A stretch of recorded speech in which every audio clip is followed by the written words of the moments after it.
Bueno, eta kamaran bestalde horzen daukagu, Jon Zapata, erran behar Euskaraldia ospatzen ari dela hemen abenduaren 20tik eta gaur daia azken eguna, beraz nola joan da Euskaraldia, Jon?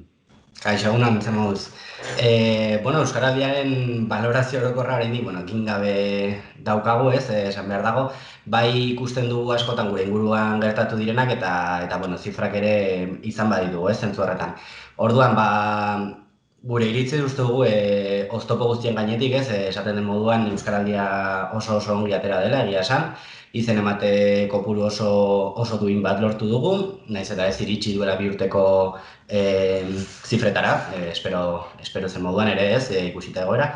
Eta bestalde inguruan esan dezakeguna da, ni Iruñerrian bizi naiz ez, eta nire inguruan bai ikusi dudala ez, izan da ere, pixkat zailtzen duela horrek, esan beharra dago kalean entzun dela, kalean identifikatua ikusi dugula jendea, bai txapekin eta bai musukoekin eta desberdinekin, eta alde horretatik gutxienez hizkuntza ohiturak aldatzen beste pausutxu bat eman dugula, ez?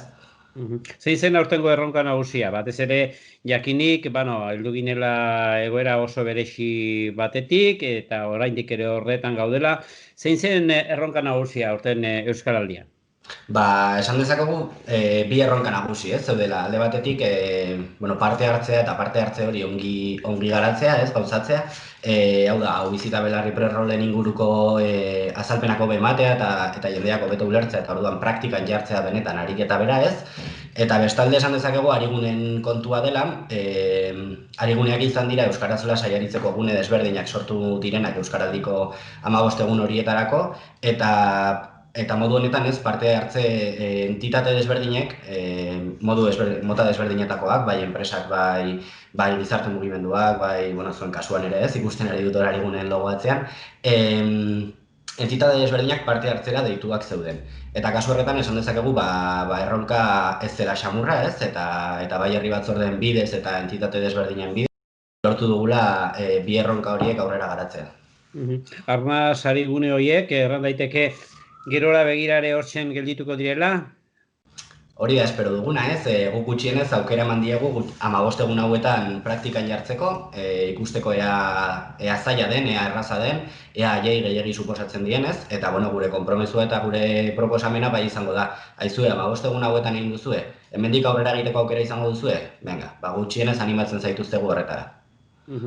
Eta Nafarro aldera itzuliz, pixkoa Nafarroko egoera, zeintzu izan da, bereziki nahi nuen pixkoat, bai Nafarroko alde batetik, Nafarroa anitza da, noski, eta toki batzuetatik bestetarat ezberdintasun handiak egongo dira, baina, pixkoat Nafarroari begiratuz, ze erran daiteke? Nafarroa ezagutzen dugu ez, badaude gune soziolinguistiko desberdinak, bai hiztun aldetik eta bai legediaren aldetik ez, eta horrek ere baldintzatzen du eguneroko praktika. Orduan, Nafarroan esan dezakegu, 1000 pertsona inguruk eman dugula izena aurten, praktika aurrera eramateko, eta, betiko moduan, hau bizi belarri prerrolen inguruko kontu horiekin, esan dezakegu, Nafarroako iparraldean ere izena ematea eta praktika hori garatzeko egoera errazagoa dela, eta Nafarroako hegoaldean pixkat zailtzen dela egoera, baina horren alde esan dezakegu adibidez Tuteran indarra izan duela aurten egitasmoak, Zarra Gaztelun ere, eta Goierri berako herri desberdinetan, Andosilla, Mendabia eta horrelakoetan ere herri batzorde duinak eta indartsuak sortu direla, eta horri esker lortu izan dela, eremu soziolinguistiko edo aukera gutxiago dituzten eremu horietan Euskaraldia garatzea. Eta Iruñerriko horretan, hor erran daiteke, jendea gehien piletzen dena Iruñerri aldean dela. Iruñerrian zein izango litzateke balorazioa? Iruñerrian horten, batzorde batzuk, batzorde berri batzuk sortu dira ez, edo gutxienez indartu egin dira duela 2 urteko edizioarekin alderatuz, bai Uharten, Atarrabian, Burlatan, eta Iruñean bertan eta Iruñeko auzo desberdinetan batzorde oso indartsuak egon dira, dinamika aurrera eramateko gogoak eta ilusioa erakutsi dutenak ez, eta bide hori jorratzen egon direnak. Eta, bueno, ba, horri esker ez, ikusten dugu nola joan den Iruñerrian hau praktika bera. Ikusten da kalean jendea txaparekin, ikusten da jendea, bueno, entzuten da ez, euskara gutxienez egun hauetan gehiago, eta hori izango litzateke azken finean ez, Iruñerrian ikusi duguna aurten. Bueno, Iruñerrian gainera eman zitzaion hasiera, nolabait ere Euskaraldiari bukaera, nolakoa izanen da? Pixkoat gaur amaitzen da, badago ekitaldi berezirik prestatuta, kontatu diguzu? Ba, bueno, nik dakidala gutxienez, ekitaldi berezirik, aurten egoera dela eta, bueno, Nafarroan egin genuen hori ere izan zen nahiko murriztua, baina bai ekitaldi formatuan, ez? Orduan, Euskaraldiari amaiera emateko bai testu bat sortu dela, zabaldu dela lagoizetara, irratietan, telebistetan, idatziz ere zabaldu izan da, eta hori berez izango da, ba, Euskaraldiari indarra emango dion amaiera, ez? Beraz, erran daiteke, denborei egokituta eta egoerai egokitutako bukaera emango zaio aurtengoan pixkoat Euskaraldiari.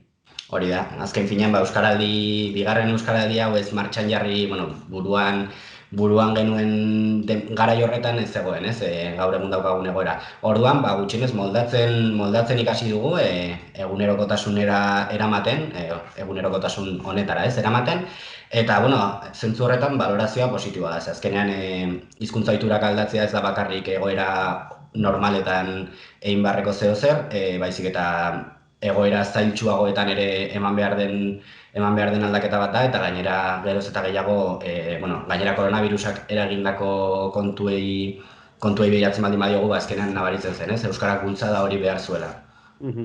Eta orain iritsiko da garaia, pentsatzen dut baita ere hausnarketa sakonago bat egiteko? Hori da, hurrengo egunotan,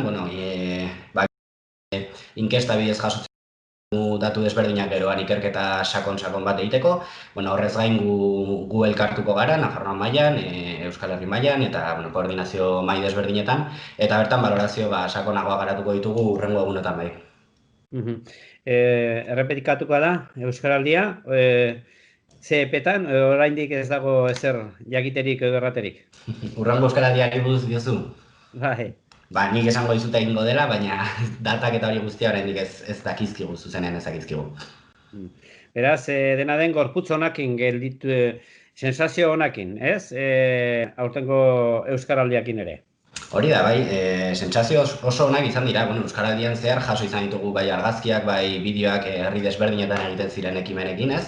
Eta, bai, onartu behar dugu Euskaraldiaren aurretik, justo azken egun horietan ez, jaso genituen mezu guztiei, eskara desberdinei erantzuten saiatu izan ginela, eta gainera mezu horiek askotan positiboak izaten ziren, ez, balorazio positiboak eginez. Eta zentzu horretan guk asko eskertu behar dugu jasotzen dugun berotasun hori, ez, eta gozotasun hori. Herritarren aldetik, jendearen aldetik, erran daiteke, baitere, aginte publikoetatik, eta hor, zenolako erantzuna ikusi duzue? Egia esan, gu Nafarroari buruz komentatu dezakegu ez, Nafarroaren Euskara bidearekin ez, daukagu hitzarmena eta konpromisoa ez, Euskaraldia aurrera eramateko. Instituzioek praktika hau ere albidetzen saiatu dira, egin dute ere, haien barne hausnarketak garatuz, harigune desberdinak bilatuz, gaina zabalpen desberdina emanez, eta alde horretatik pozik gaudegu ere bai. Beraz, nola baitere erran daiteke, Euskaraldia arlo guzietara zabaldu dela, ez da? Hori da, bai, Euskaraldia azkenean ez da espazio konkretu batean garatzeko kontu bat, baizik eta elkarrekintzaren bidez sortutako bai proiektu bat, eta gero gauzatzerako orduan ere elkarrekintza daukala oinarri. Nabarmentzen dira ez, alde batetik entitateak, bestetik instituzio publikoak, eta bestetik herri batzordeak eta gizarte soziala. Ederki, Jon, mila esker, azaltzeagatik pixko bat nola joan den Euskaraldia, baita ere, ze gorputz utzi duen, izan ongi eta hurrengo arte. Hori da, mila esker zuei.